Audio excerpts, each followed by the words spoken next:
For those of us with fruit trees, if you haven't done the pruning yet, we're really in the last chance saloon.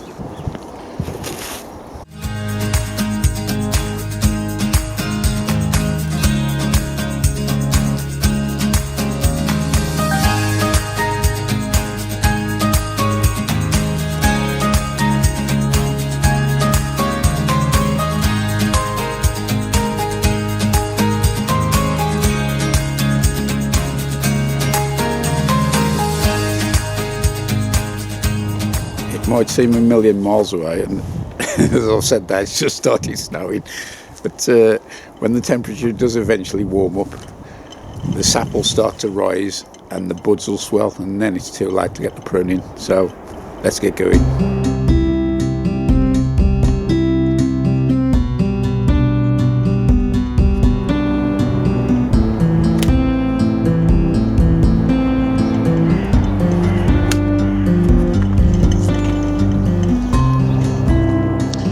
You do need a good sharp pair of secateurs when doing this, and prune back with a sloping cut to an outward facing bud.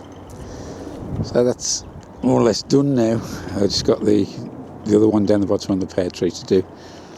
One tree that you don't do this time of the year is stone fruits, such as the cherries and plums. These tend to be done around the summertime because I think it brings in silver leaf disease. Well, that's the pear tree done now, and the pruning has actually opened the centre out, which will increase the airflow and can only do it good. The final one for this session is going to be my favourite. It's the Egremont russet.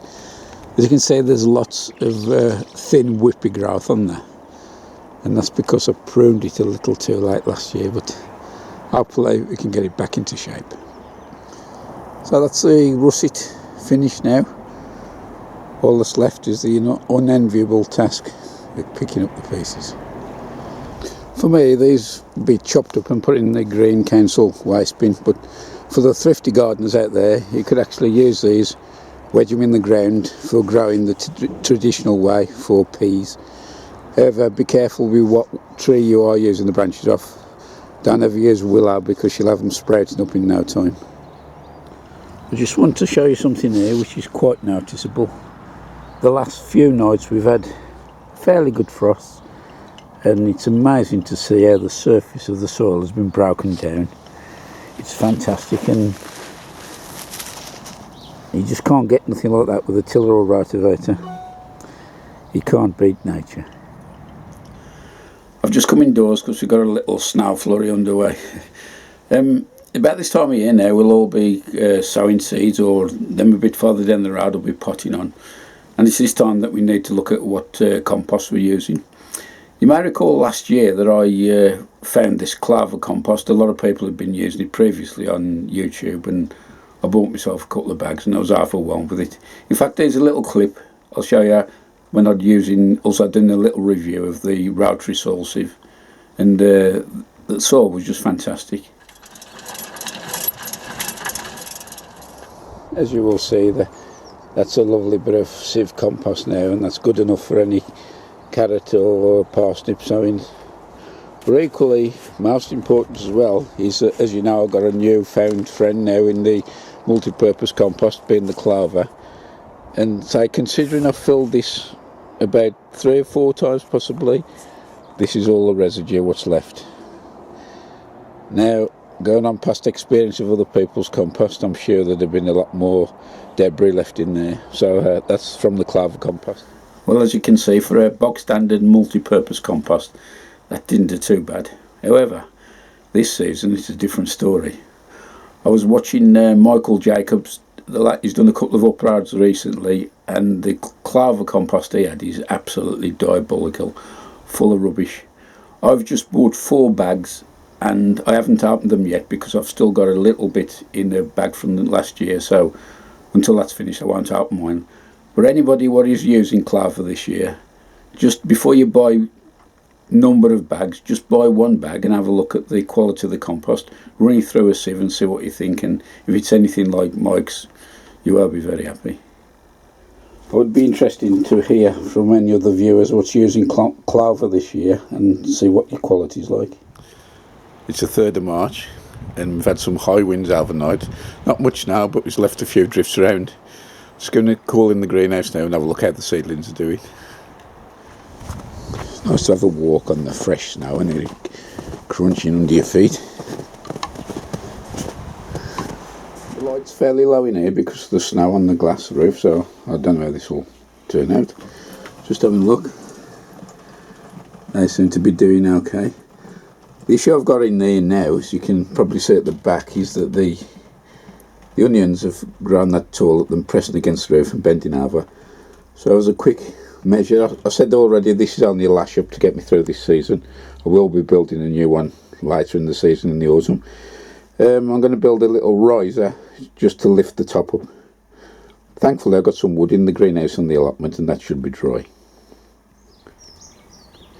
And that's just to give you an idea of how much snow we've had over the last few days.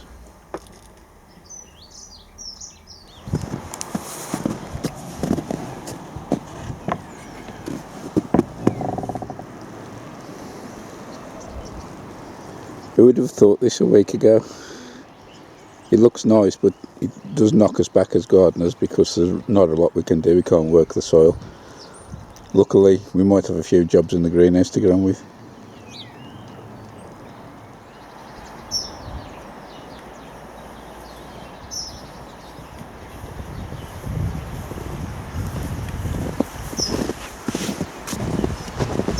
I've butchered a little spacer frame to go onto that other propagator we saw earlier. It's just some scrap wood I'd got, and luckily I'd left it in the greenhouse so it's dry. Sawn quite well, screwed together, so let's get it in place.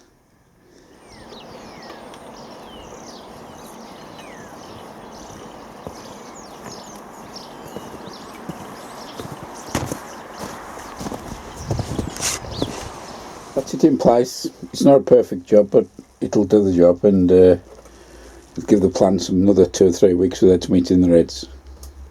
Looking in the other propagator, just to show that not everything is success in here. These are coming up, but the middle tray there's nothing at all, and that there is the Robinson's Mammoth onions.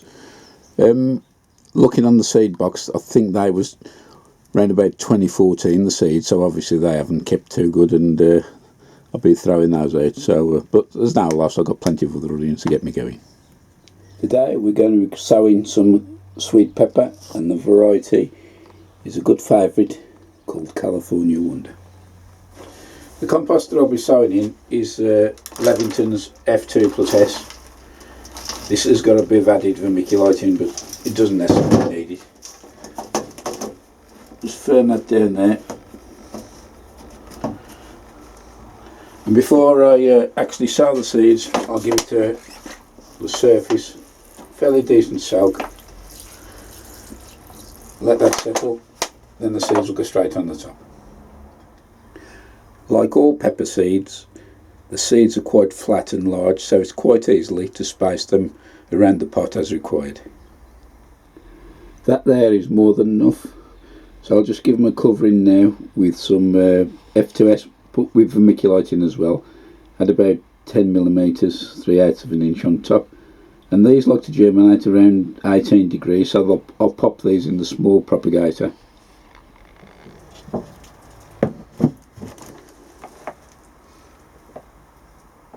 Today we're going to sow some spring onions, and the variety is a popular one called White Lisbon. This is just a normal 12 cell tray, and the compost is F2S with a bit of vermiculite added. Now there's a couple of methods of sowing onions. Some people sow them directly in the ground in a drill, but the method I use is put a depression in each little cell, sow about 8 to 10 seeds in each one, and just let them grow. Then plant them out as a block about 6 or 8 inches apart, and then you can harvest them just like a bunch of onions from the supermarket. The Sharpie is really a good gardener's friend. Just make a little depression here, about 10mm deep, and the seeds will just pop nicely into these holes.